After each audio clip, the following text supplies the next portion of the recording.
A lot of entrepreneurs have a tendency to keep trying to make money so that they can just have a lot of assets sitting around and they can quote unquote take care of the kids. But they're not really using the full utility of that money while they're alive, such as, deciding to travel when you're 40 or 50, when your best years would be your 30s.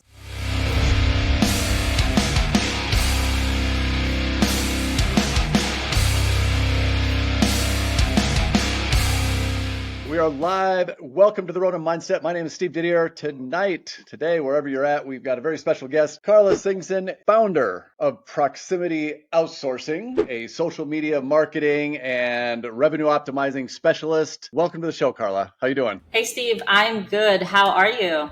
I'm so excited. I was checking out your profile a little bit, doing a little research, before we jumped on the podcast and everything. Are you currently in Playa del Carmen? I am, yes. I moved here over the pandemic.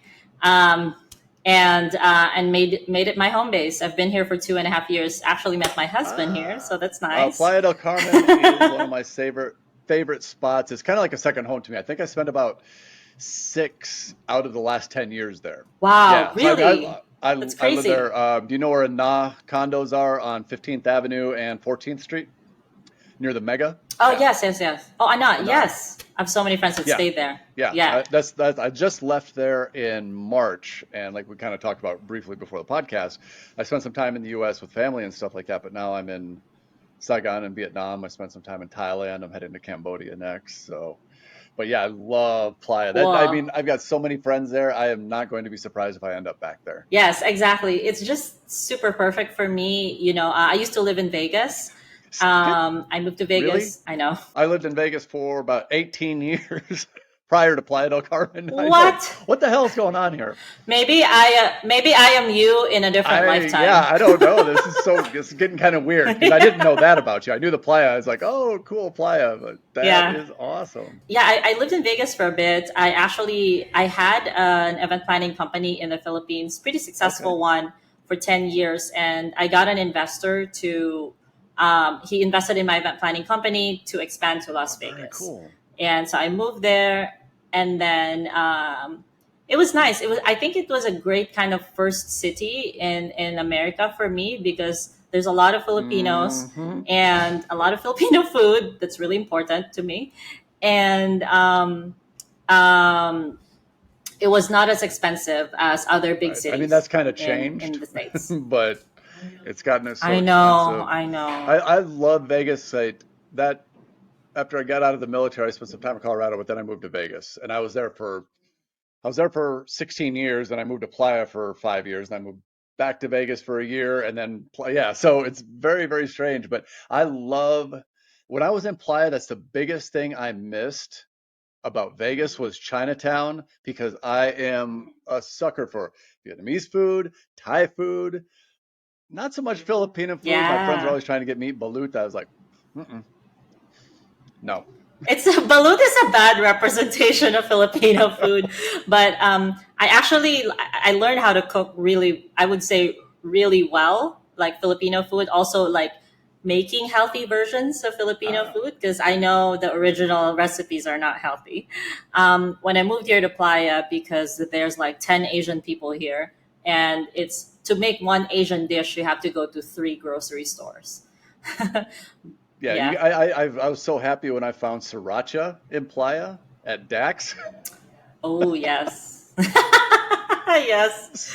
Made my day. I was like, oh my God, this is great. But yeah, Playa's fun. How did you feel about, this is what my friends always ask me, how did you feel about moving from one party town to another, Vegas to Playa? I'm well past the party phase in my life, so I didn't really spend much time in partying in Playa. But yeah, it's such a tourist destination. But I was done with it. That's actually one thing I didn't like about it, because I was dealing with tourists and kind of drunk people and all that stuff. But yeah, other than that, I really, really love Playa. I wouldn't be surprised if I'm back there at some point. Yeah, it is. It is that kind of place. It is. And there's a lot of people from the U.S. moved down there, especially during the pandemic. And what I noticed is for me, it was a great spot because I moved down there in 2013, and I was able to do, because I started working online, and I was able to do business from down there. The phones work down there, internet works down there. It's super close to the US if you need something. And it was just very, very, very convenient place while still being, outside of the US. It's kind of a Mexico light. But yeah, it was a really good, and I found a lot of other people down there that were the same thing, whether online poker players or business owners, anybody who could work remotely was there. Yeah, that's another thing that I like is I play poker, and there's a pretty good poker Yeah. scene here. And if I want to just relax on a regular day, I just play a tournament, and Yeah. yeah. Well, that's very cool. So your proximity outsourcing business, did you have that before you went to Playa? Yes. So I started my outsourcing company as a VA recruitment agency in Okay. 2017. And then we just kind of improved our solutions. Basically, our solutions evolved based on feedback and demand from our clients. I started a full like outsourcing company in 2020. I also got an investor to really you know make a full on outsourcing company, take care of salaries of people, even if the people that we needed, even if we didn't have money yet or we didn't have income coming from that new business. So that was really great, and also it was perfect timing because the pandemic, even though there were a lot of labor adjustments over the Yeah. pandemic, right? The people getting laid off, there were people getting moving to other cities and all that, people resigning from their jobs because they want to stay in office and then they want to do remote. So there was a lot of movement in the labor market, and outsourcing really kind of blew up as an Right. alternative. So it was a great time for the Yeah. industry. Well, that's very fortunate in the timing because a lot of people in the Mhm. virtual space blew up during the pandemic. Exactly, exactly. Good and bad people. Unfortunately, there were some not very good people that also had a lot of good content, and people being at home, not being able to do a lot of due diligence. Unfortunately, I've known a lot of people that got scammed over the pandemic as well. So Yeah, there was a sadly. lot of that. I still had my credit repair business during the pandemic, and from 2019 to 2020, instances of identity theft and fraud went up 3 times. It was horrible. There were so many people getting scammed. There were so many people losing their, sensitive information online and everything. It was really tough, and that trend has continued. Not that same level, the jump it took between 2019 and 2020, but it's just gone up though. So yeah, a lot of scammers, a lot of scammers.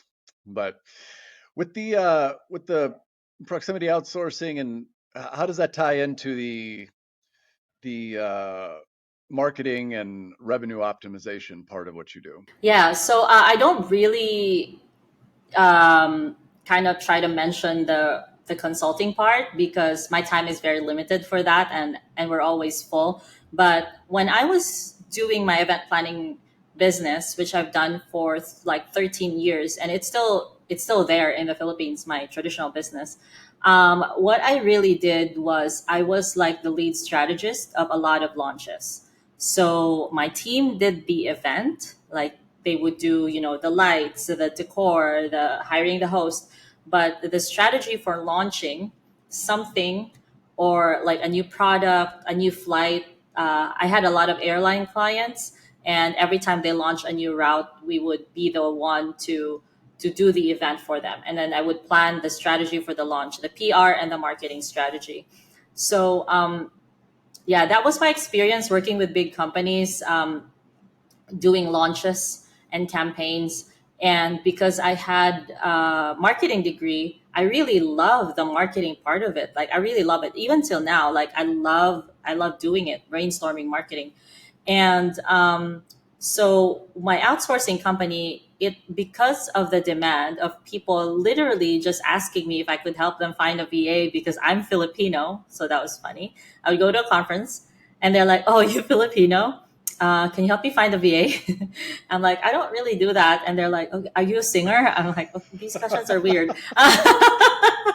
It's like, you guys think of Filipinos in a very special way. We could be like VAs or Right. That's about singers. it. Well, Um, if I'm going to find a nail salon, I'm probably going to ask a Vietnamese girl. It's just in Vegas. yeah, yeah, I know they're good at that. I heard Russians are also really good at like nail stuff. Like that's what I hear in these like expat heavy towns. The girlfriends that I have are always, oh, you gotta see my nail lady, she's Russian. And they always say it in a way that like, oh, it's She's special. Russian. Like Yeah, I she's don't know. I Russian. didn't have any experience with that in the expat heavy towns, but I know in Vegas, if you're getting your nails done, it was probably Vietnamese. Oh yeah, yeah. And then the spas that are really have really good like deep tissue are like the Chinese Hmm. spas. Did you Yep. remember that? Like Yep. yeah, so in my outsourcing company, really how it started was people asking me if I could help them find a VA. And then when I talked to them, like, what do you need a VA for? What do you really need? So I just kind of really get to know their needs. And then usually it is always related to growing their Okay. business, getting more time back and growing their business.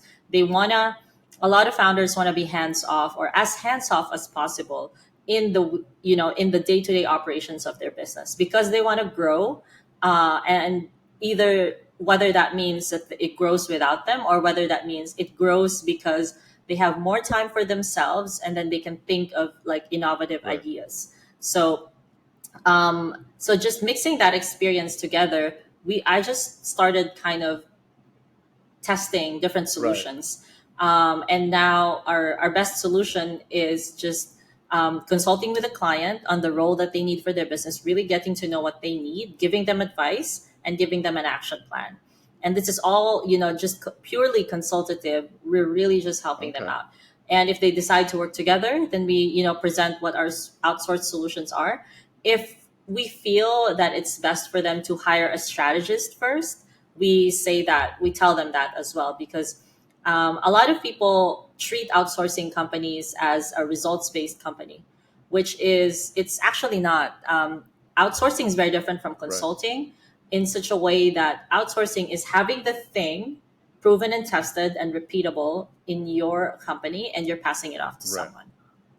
um, a lot of however, founders want results, so a lot of them go to outsourcing companies and they demand, say, leads, but they're not a lead generation Right. company, or they demand a certain number like of engagement for their social media manager, or a certain growth, or they would say stuff like, I want to go Right. viral, and like, well, have you done it Right. before? Like, then we'll just copy what you did. So I think that is also a very important nuance to know when you're hiring an outsourcing company. I would agree with you. I've had when I had the most, I think I had five VAs working for me at one time. But it was 100%, you had to have your systems worked out and plug them into it, not have them create something. Yeah, exactly. Because that's where the expectations really get muddled. I was talking to someone this morning about hiring an appointment setter for our Right. company. And so the first thing that I asked him was, what are you doing right now? And what platforms are you using? And he was like, oh, it's mostly word of mouth and they just message me. And I'm like, so what the appointment setter will be doing is accepting all of these messages and booking them into your calendar. um, do you have a secondary source? Like, to be honest, I don't think that's worth 20 Right. hours a week unless you're getting hundreds of leads. And then they were like, huh, but I do want to trial and error some stuff, but I don't want to do it myself. So maybe the appointment setter can do it for me. I'm like, that's okay. And I love that he led with the fact that we're going to be trial and erroring Right. some stuff, but he didn't have to do that himself. So that would be the ideal conversation to have with your outsourcing company. If you're talking to an outsourcing company and they promise a specific result instead of just outsourcing certain tasks, that would be a red flag. Yeah, that makes sense. That makes sense.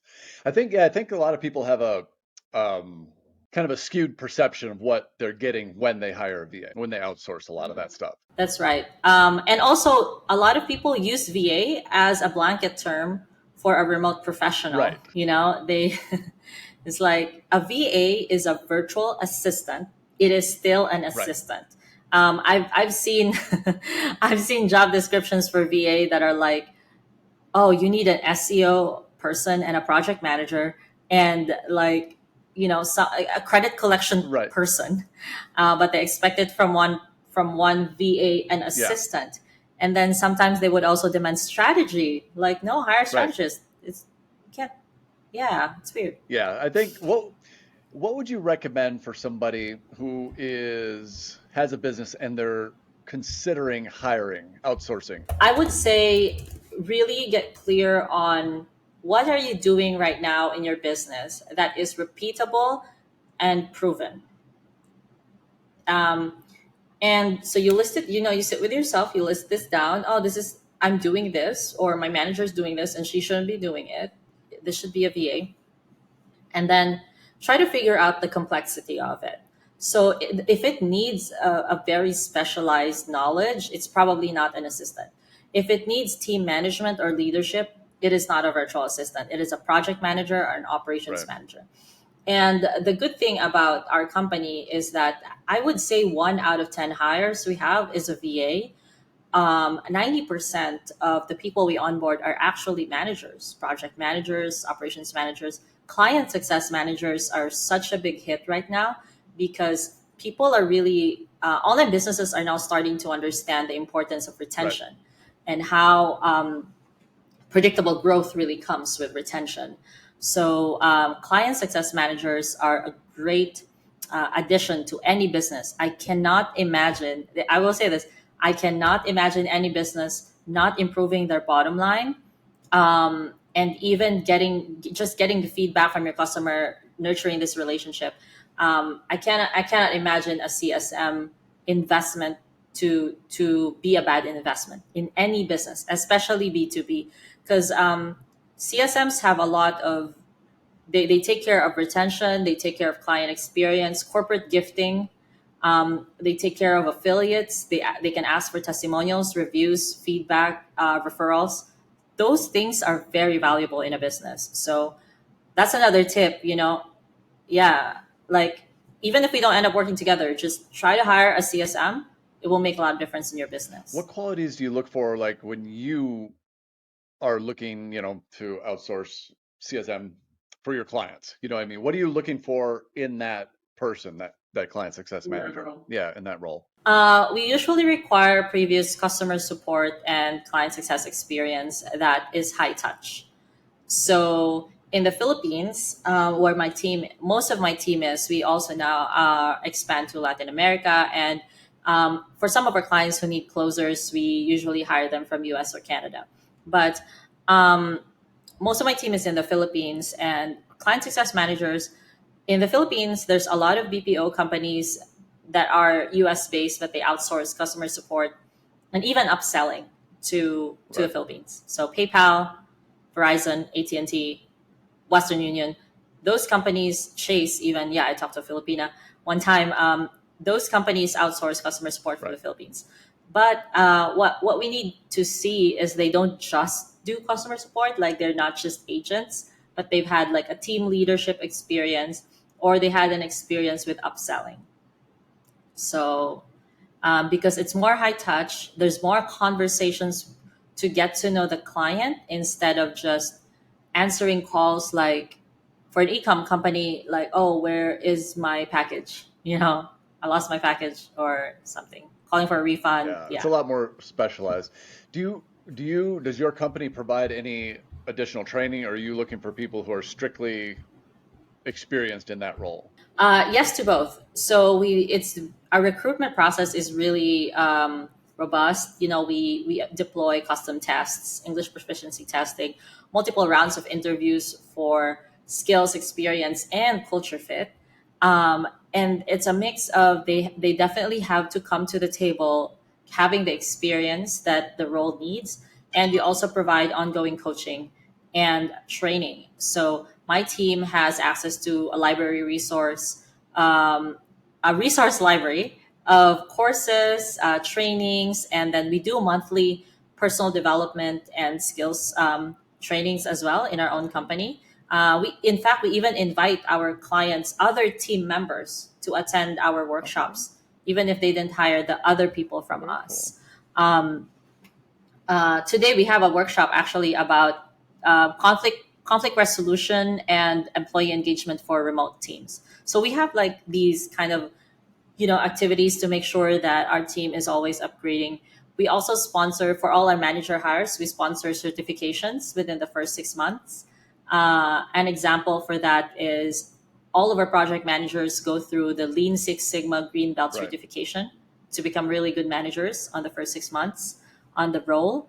And then for people who are manning the phone, we do regular accent training. Oh, okay.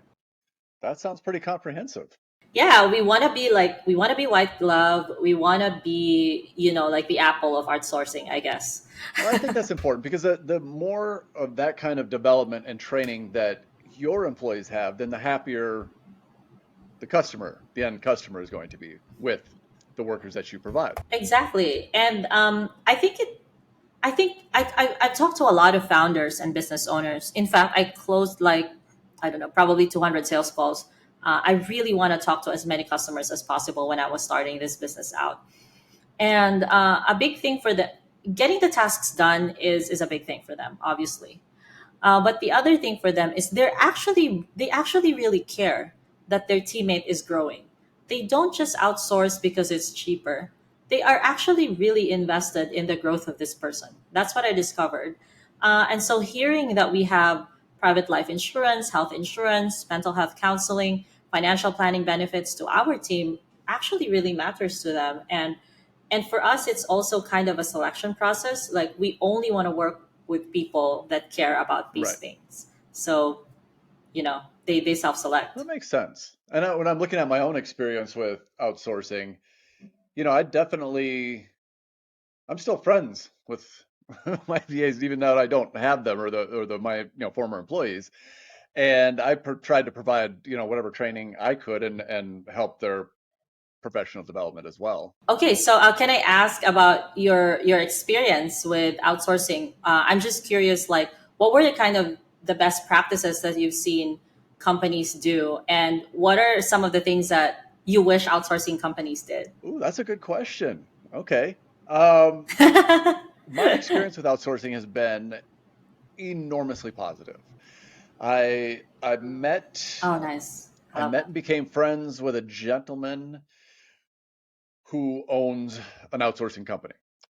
They focus primarily on VAs, and we had, he's a Marine, I was Army. We got that military background. We smoke cigars, we like traveling, the whole thing. So we hit it off, and then I wasn't hiring at that point, but we just kind of forged a friendship. And then when it was time to start hiring, obviously I called him and I know what he does. He provides a lot of that ongoing training you were talking about, and when he brings people on, um, he puts them through like a 1 month boot camp that is very specific training regimen. Make sure they're proficient in like Microsoft Office and all the basic stuff. And then the interview process I really like too, because they really get to know what what my needs were, and then tried to match them with a selection of potential candidates. And then I got to do the take a look at all the resumes and all that, and then do video interviews and all that, kind of do the whole selection process. So it was, I ended up with some really, really amazing people. And one thing that I noticed, um, very, very particularly, was the attitudes of employees in the Philippines. There was never that, oh, well, I got to go earlier, too much of this, that. It was like, oh, what can I do? Can I do after? Oh, you need extra stuff? I'll work over. I'm like, no, no, no, it's not that urgent. Well, I can. It was like they wanted to work. They felt bad asking for time off. Like, oh, like my brother's getting married. Can I just take like a half a day? I'm like, take a week. Shit, like, you know, it was so radically different than a lot of the attitude in employees in the US lately, which is gimme, gimme, gimme, not what I can do for the company, but what are you going to do for me? I don't really want to work, but I want everything. Wow. So it was really, really refreshing for me as a business owner with the level you know, I'd like to think that I reciprocated, you know, because I would give little extra bonuses, you know, and try and take care of them as best I could. Um, so, but it was just a really good. I didn't feel like it's a one-way relationship at all. They like the level of work ethic and commitment was just off the charts. I was like, that really took me by surprise. I love that. I actually love that feedback because um, some some people come to us kind of as a last resort because it has never worked with outsourcing, or they were like doing it by themselves. But I think that's where really the culture fit matters, and recruiting for kind of really the character of the person also, because a lot of skills can be taught or can be learned. Like, for example, project manager. If you really think about what makes a good project manager, it's a person who gets things done. Really, really. And someone who really cares about the project to get the best outcome, timeliness, and quality out of the project. That's it. A lot of people can do that if they want to. And so in the interview process, yes, you may have this leadership experience in your resume, but what we really look for is how willing are you, like how willing are you to get things done, And so we look for certain markers in their life, such as like, did they play sports in school? Are they an eldest child? So there's these other characteristics, and um, that really go into analyzing what the role needs. I think you also got lucky because, it's also, for me, I also believe in, it's probably an energy thing also. You were wanting to be a good boss and a good client. And your intention was like, I want to be a great boss. I want to give to my team. And the team, can see that, and it causes them to also step up and want to give more. Filipinos are very giving people. That's why we make good nurses. Yeah, that's true. And wives. Yep, yep, that's the truth. It's the truth. It's stereotypical, but it's the truth. So both of my It sisters are is. nurses, and like pretty much all the traveling nurses that go through where they're at are Filipino, and Oh, they that's love them. so cool. So it's And we cook for I everyone. know I miss that food, man. So let's switch gears a little bit then. Obviously, we know that, but let's kind of back up a little bit. What's your background and what kind of, obviously you've got a strong entrepreneurial spirit. Was that with you when you were young? Is it something that came out of a necessity, or kind of how'd you develop that and get into, getting out of the 9 to 5 and the traditional way of going about things and start your own business? Because you started it while you were in the Philippines, you said. I did, yes. And my first business was actually a flower shop. And the way I started that business is only because I was unemployable. It was hard for me to find jobs because I graduated early. I graduated at 19, and people didn't want to hire a Mm. teenager. And I mean, I don't blame them. I was also like drunk every night, and You were I was 19. being a Yeah. kid basically. Yeah, I was 19. Tried absinthe for the first time. I'm like, this is awesome, and and then so I started a business. I was unemployable. In fact, I had some regrets. Like, one of my regrets was I actually had my dream job when I was kind of, I think, 20. I was an executive assistant to a high power like founder, and but I took that job for granted. And now looking back, as an entrepreneur, if I could start over, I would totally be an executive assistant or a chief of staff and just give my life to a superpower founder and then learn a lot through osmosis, being around them. Um, but yeah, so my first business was a flower shop, and I didn't know anything about flowers. And I chose that business because I sat with myself and I thought, what is something that is ridiculously overpriced, but we have accepted that it's overpriced? And I thought flowers, because you buy a bunch of roses at Walmart, it's $18 for a dozen roses. But if you want them delivered to your wife, it's $48. And men just accept this, like, with no arguments. And I'm like, that's awesome. That's a lot of margin for. And so I just went on YouTube, like basic flower arrangements. And I taught myself how to do basic flower arrangements. And I started selling flowers on male dominated forums. So I pretended to be a man in sports forums, car forums, and I sold the flowers there. I would DM people or I would post in the general chat. So I technically catfished my first few clients. Um, so this is a podcast about things not to do when you're Right. starting a business. Um, I love it. and then I just grew that, and then I that was my foray into event planning as well because we started decorating events, and then I did launches. But as for like my background, both of my parents were really skilled salespeople. My dad held a sales position. I think he was like VP of sales or regional VP of sales at a huge gas company. And my mom had always been in sales because my mom needed a more flexible schedule. She would do commission only sales. So obviously, just like all the moms in commission only sales, she started with Avon, and then Tupperware, Sara Lee, all that stuff, and then she moved to selling appliances, which is huge in the Philippines if you buy appliances on credit. And then she moved to real estate. So both of my parents were good salespeople, and they've always talked about all their lives. They've always talked about starting a business, but they never did it. And so I had that, it just was etched in my head that I'm gonna make it happen. I'm not gonna just talk about it, all my life and never do it. And my parents, they really tried. They started little businesses on the side, but it just wouldn't fly because my dad had a full-time job and my mom was busy with three kids and her real estate career, you know but being the eldest child, my parents have always, in families in developing countries, most families invest a lot of money in their eldest child.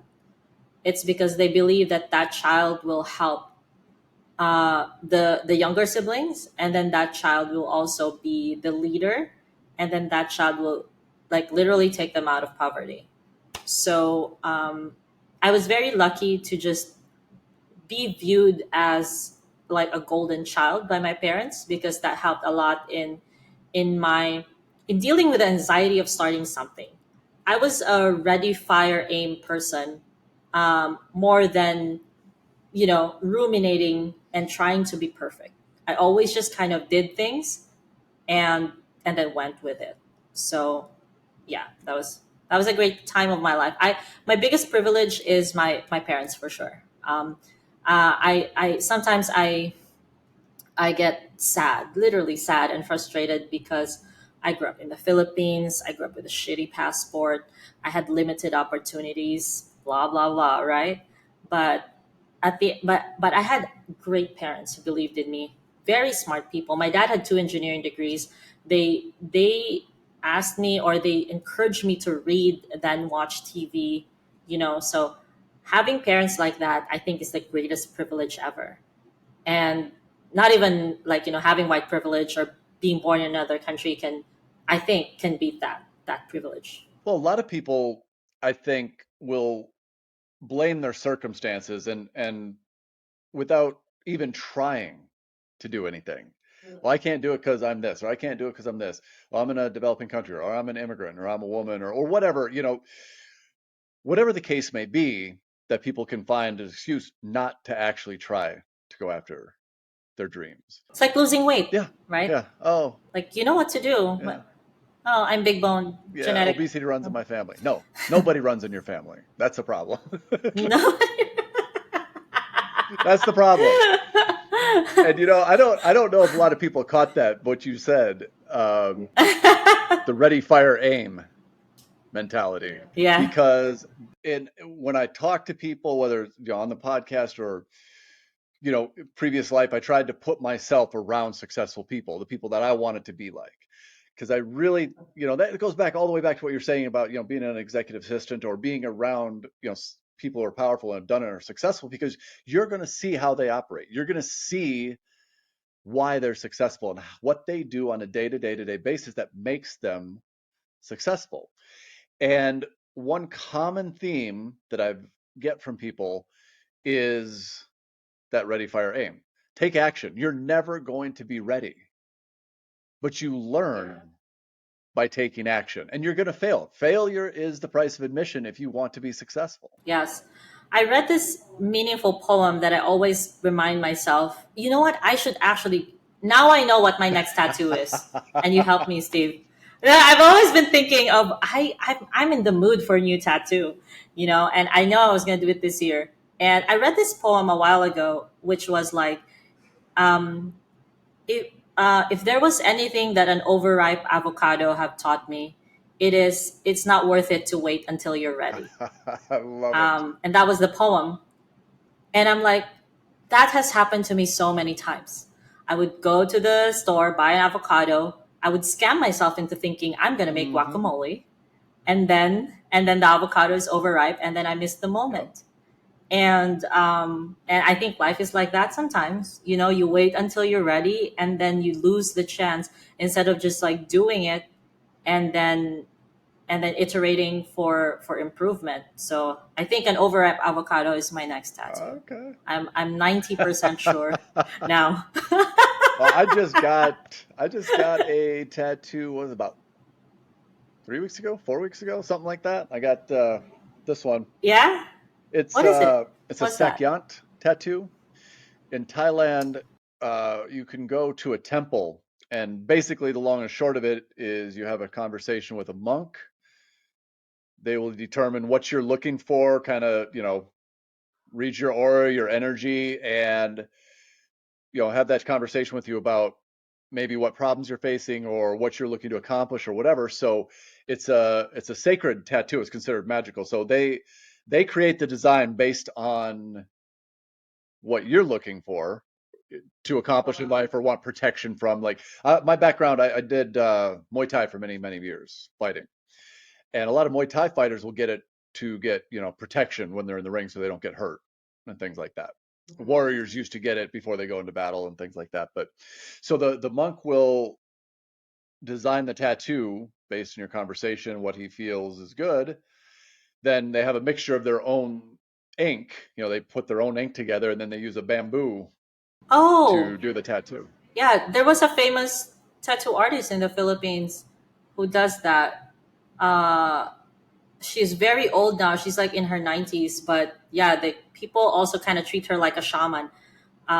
And it's this process is more painful than a regular tattoo, right? That's what I heard. I don't think so.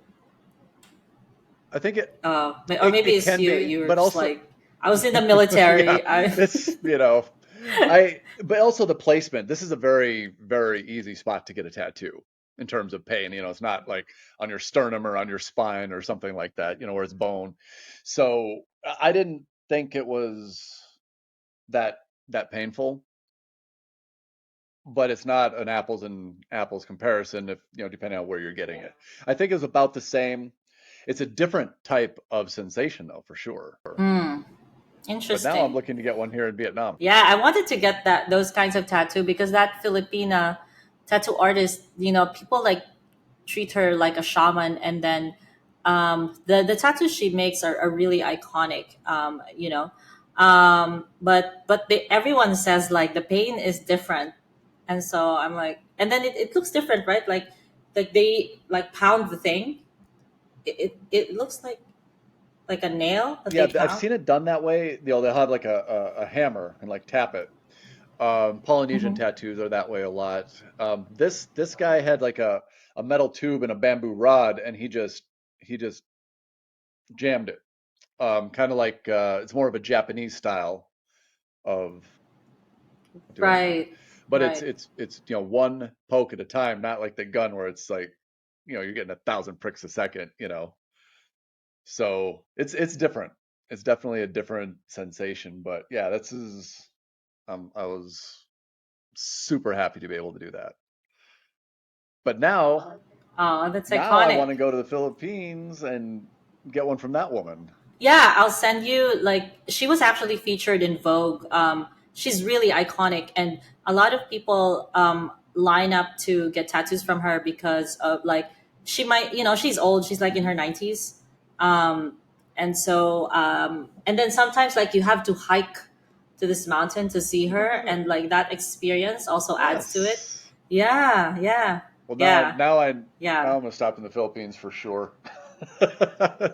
You definitely should. You definitely should. It's very underrated. I wish Philippines will do better tourism advertising, to be honest. And if anyone is listening, I'm happy to gift my marketing time, because it's still very underrated how beautiful Philippines Yeah, is.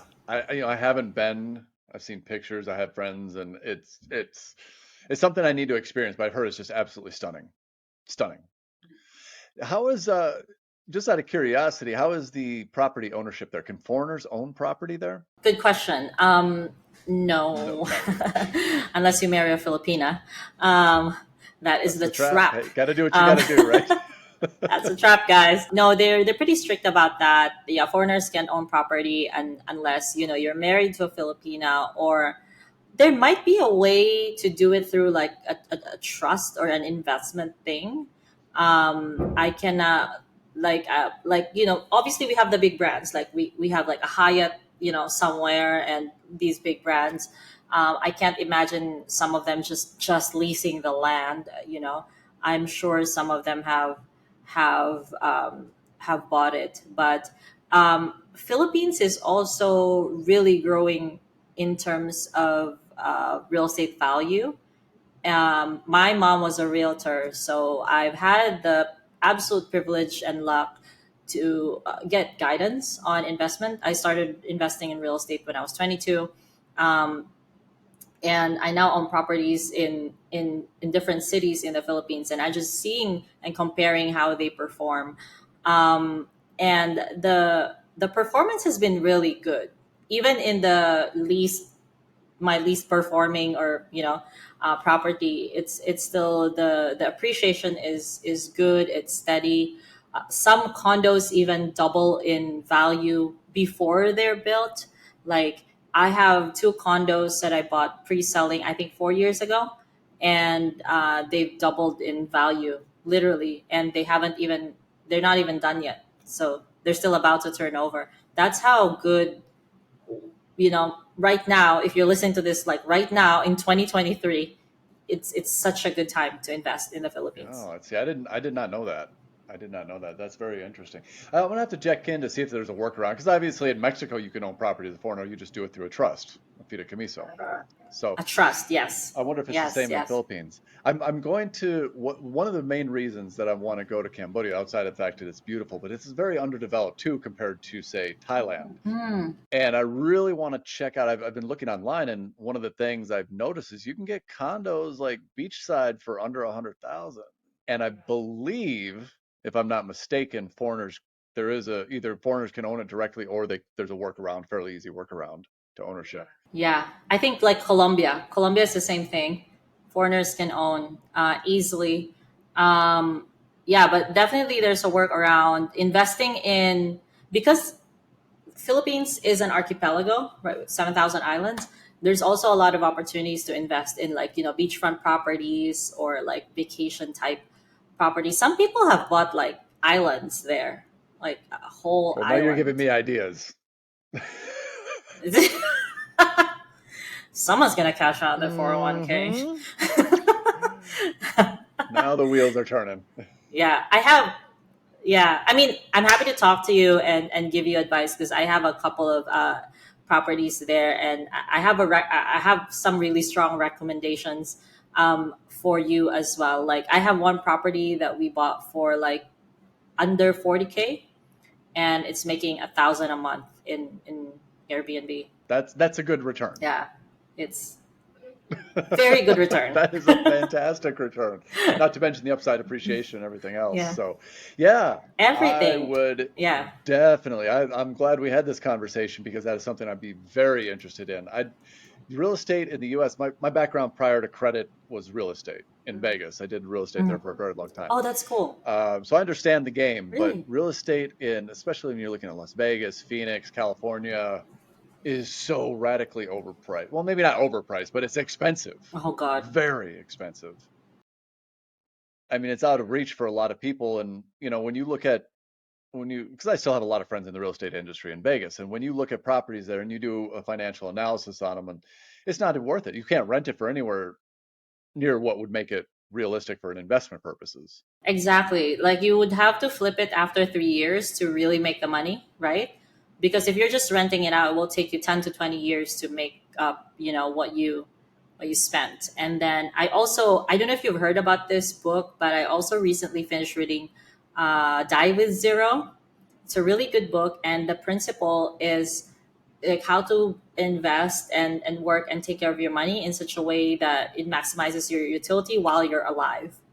So it like I think for us, we love working, and we have a lot of entrepreneurs have a tendency to keep trying to make money so that they can, I don't know, just have a lot of assets sitting around and they can quote unquote take care of the kids, but they're not really using the full utility of that money while they're alive, such as deciding to travel when you're 40 or 50, when your best years would be your 30s, like just things like that. So it What's was the a book really called? good book, and it changed. Die Die with with Zero. Zero. Okay, see, that's the kind of agenda I'm on. I don't have any Yeah. kids, so There you that's go. You that's need to die that's with my zero. book. That's my book. I like it. See, this has been a very, very productive Yeah. Yeah. conversation. I know. I know. And I enjoyed hearing your story as well. It's very inspiring because you are doing the thing. You are traveling. You are investing. You are not burdening yourself with like material things that you don't need. Like some people are like, I want to buy a yacht, but like, really, is that really like a good investment? Like, I don't know. Maybe it could be, but yeah, I don't. I'm literally. I've got one suitcase, a carry-on, and a backpack. I mean, I got some stuff in storage, but that is it. I've downsized my entire life, and Yeah. Yeah. what I'm focused on is just acquiring assets and living free. And that's why, I've been so fortunate to have conversations with people like you who have kind of had that mindset of, I love the people who do it in a different way. The ones who do it while traveling and the ones who, have this freedom mindset that's just refreshing to me. It is true wealth. I think freedom is true wealth, right? Yeah, 100%. Because I was just looking at today, I'm like, shoot, my last day in this Airbnb. I mean, I love this Airbnb. It's like a high rise, and I got all of the downtown Saigon in the background. I know, it's The beautiful. tallest building in Vietnam is right over. I don't think you can see it through the window, but it's like I just had dinner there the other night. You'll get a kick out of this. It's the Landmark 81. I don't know how tall it is, but one of the restaurants in there is on the 77th floor. Hmm. Absolutely Oh my amazing. god. Like top, one of the best restaurants in town. Steak and everything else. And the way it's set up is they have all the tables around the outside of the restaurant in the corner, so you're sitting right by the glass, and the views are just amazing. Wow. So it was me and a friend. It was drinks and appetizers and salad and entrees and dessert, all that with tip in one of the more expensive restaurants in town. It came to, I believe it was $62.30. What? That's It was insane. crazy. I mean, if that had been in Vegas or New York or LA, that would have Oh been god. Put a yeah, zero at the end. yeah, it would have been a $500-$600 dinner for sure. And I'm like, Yeah, yeah. I really like this, and it's it's just so different. And like I almost got hit. Scooters here are out of control. I don't know how the Philippines are, but like I was almost hit by a scooter 3 times today. I was on the sidewalk. Just minding Yeah, your yeah, well, business. yeah. If it's too crowded, they'll just hit the sidewalk at full speed and go around a traffic jam. Like they don't care. So, That's what I heard about Vietnam. The scooters are pretty tricky.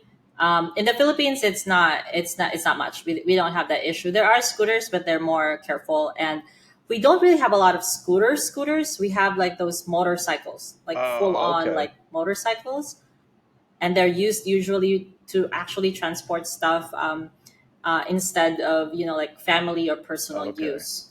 Yeah. Yeah, I mean, I think when I look out my window, there's the main road down there, and it is just if it's rush hour, from my window I can see 200 on the road. That's It's crazy. insane. I've never seen anything like it. Bangkok was pretty crazy when I spent some time there, but this is next level. Like, I think every single person who rides a scooter in Saigon could be a Hollywood stunt double. There you go. Yeah, I heard that they just come out of nowhere, and you just have to be extra careful whether you have a car or Yeah, you're a pedestrian. they just go. 'Cause, and when I was, I'm American. Like, I'm waiting to try and walk across the street, and my friend here, she's like, no, you just got to walk. I'm like, we'll get hit. Now she just walked out to the scooters, and they're just like zooming around her. I was like, giving me anxiety, and I don't get Oh stressed out God, about stuff like that. But it's like driving in Mexico. The Mexican drivers um, would joke about pedestrians having no hmm rights in Mexico, and the drivers are just crazy, and they'll drive super close to you because they wanna overtake you, even if it doesn't make sense. Like those are, I mean, that I think the order is what I miss most about being in the States or in yeah, Canada.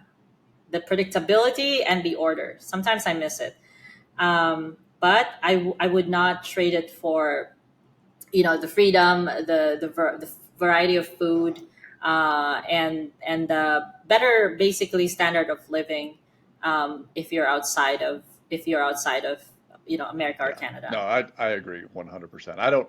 People are like, oh, when are you coming back? I'm like, mm, I'm home. yeah, I haven't found a home yet. I mean, the closest thing I've had to a home is Playa, but and I honestly I really do like the convenience there because it is what yeah, almost 11 o'clock at night here, and I've ended. Yeah, you're exactly 12 hours Okay, ahead of yeah. me. And I've done podcasts at 3 o'clock in the morning, accommodating people's schedule in the States. So, although I do absolutely adore Southeast Asia, it, Mexico is easier. Yes, It is. absolutely. That's actually the main reason I chose Mexico. Or when I was choosing to, a country outside of the states, but in the same time zone, it was like hmm Medellin, right? Costa Rica, Mexico. Mexico was easy, especially Playa, of course, because of what you said. It's a very Americanized hmm Mexican city. That's why my Spanish is shit, because everyone I hang out with is speaks hmm English. And Americans mostly. Um, so it was a great, like, kind of a soft landing for me. What I think about um, the jokes about, like, this, do the toilets work, like clean water, like it's nothing compared to all the perks, right? And then the time zone thing, I was in the Philippines for I think 6 months during the whole pandemic thing. Funny story, I actually got stranded in Phuket when the pandemic happened. I don't know if you remember, but Thailand closed their Yeah, they. airports. They didn't give an F whatever your citizenship is. You're not Right. getting out. They closed the airports. So I was stuck in Phuket for There's five worse places to months. be I stuck. didn't speak the language. I know, yeah, I guess. But I didn't speak the language. So it was very depressing. I didn't have friends. And my partner at that time, we were like breaking up. Uh, It was such a bad time. So after that, I went to Bangkok. I begged the Philippine embassy to get me on a flight. They said they couldn't do anything. Only charter flights can get out of Thailand. And so I found a Facebook group of other Filipinos, and we chartered an Air Asia flight. oh wow, Um, yeah, we paid for the whole, like, plane wow. to fly a commercial airplane. There were a lot of us. I think I ultimately ended up paying $900 to make that flight, which is a lot of money for a 3-hour flight, but I needed to Yeah. get out. Oh, for sure. Especially in the Um, situation you were in. I can't imagine being quarantined with somebody I'm kind of breaking up with. I Oh, know, it was so sad. And then I don't know, and what you're gonna do? You're just sad, you're depressed. Like, everyone's telling you you're a murderer if you don't wear a mask, and, like, if you don't get the yeah. vaccine or whatever. So anyway, after that, I went back to the Philippines for a bit.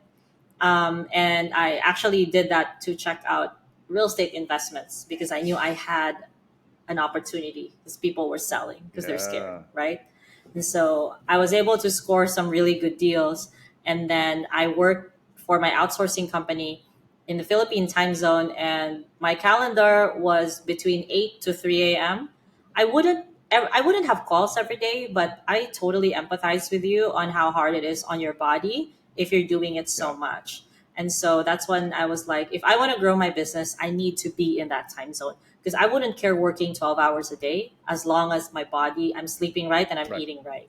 So, yeah. That's exactly, because I'm typically, I'm a, discipline creates freedom sort of guy. I'm very regimented in my routine, and I get up early, I get my workout in, and I structure my day.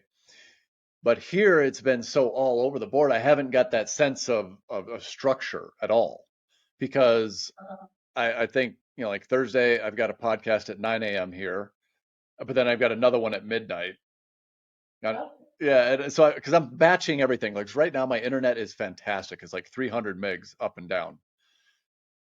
So, and I love the background and I love the place. And I don't know, when I go to Cambodia, I doubt if I'm gonna have internet enough to do streaming. I'm gonna be there for a couple weeks and then go to, I think Koh Samui in Thailand. The bottom line is I haven't even booked flights or Airbnbs or anything yet, because I'll just whenever inspiration strikes me, I'll book a flight and that'll be about it. But so I all I love know is my last that. day here is the 8th. So I probably ought to check into stuff tomorrow, but whatever, it's all good. Um, I'll get that, but it depends on where I end up in Thailand. If I have really good internet, some of the Airbnb. I've been really lucky with Airbnbs so far. I contact them, they'll measure the internet for me and send me a screenshot, and then I can kind of get an idea where it's going at. But it's no guarantee. So I'm like this week I've got, I think, 7 podcasts I'm doing. Oh my So gosh, yeah, that's crazy. Well, I'm on a roll too. Yeah. So yeah. I get Well, that. it'll batch it, and then I can spend time editing and release as they go. So it's all good. Well, Yeah. hey, I really appreciate your time. It was fantastic meeting you, because there's a lot of little parallels with Vegas and Playa and all that's kind of weird. I know. I know. These are the people that we are the people that people think we're on Yeah, midlife crisis because of our choices in homes. Vegas and Playa, people are like, yeah. "Are you okay?" Like, I'm like, I've never done cocaine in my life. So how dare you judge I me? know. Don't judge me. No matter the abundance, no matter the abundance, living in Vegas and living in Mexico, no matter the abundance, I've Not never my done. thing. But it's funny that you mentioned that with Mexico, because I remember, like, it was my, I don't know, my second or third day in Playa, and I was just out, and I stopped by this bar and I had a beer, and the dude sitting next to me is like, "So, are you searching for something or running from something?" I was like, Ooh, very "Yeah." I was like, philosophical. "What do you mean?" He's like, "Nah, every American who ends up living in Mexico, they're either searching for something or they're running from something." I was like, "Ooh, that makes sense. I guess I'm in the searching category." But Hmm. it's true. I'm running from the Yeah, no IRS. doubt. I'm just kidding. No, of course not. I wouldn't do that. No. No, you can't do that. They'll Yeah, find the out. IRS will find out. They're the one people I just don't mess with. Yeah, like everything else. It's just like, Right, exactly. they'll find you Exactly. wherever Yeah. you are at. Doesn't matter, Vietnam, Mexico. Yeah, They'll they'll find find you. you. I know. So yeah, I don't know. Yeah. It was very cool meeting you. So yeah, I'll be in touch about uh, the the real estate in the Philippines. That is something I would Yeah. Yeah. really like to kind of dig into a little bit more, especially if there's a workaround for foreign ownership. I mean, that would be mandatory. I don't see myself dropping in there and getting married that quick. So, That quick. That's the asterisk. Like it might hey, still you never happen. know. You never know. So, they Yeah. it's that whole passport bros movement is a real thing. Oh my gosh, it's so funny that you mentioned that. Yeah, I jokingly tell my husband that. I'm like, babe, you're a Totally. passport bro. You're like for real a Is he passport is bro he is now. he American or Canadian? He's American. Yeah, Oh he's yeah, from passport Idaho. bro, for So, sure. passport bro. Yeah. It's true though. I mean, we could go into a whole nother conversation about like women in the States, Oh my but it's God. like, Yes. oh, Can I have you on my podcast to oh discuss that? yes, absolutely, absolutely. Yes. Yes. I could Yes. talk about I'll that. email you. I'd love that I could talk discussion. about that all day long. I love that. Okay, All let's right. do it.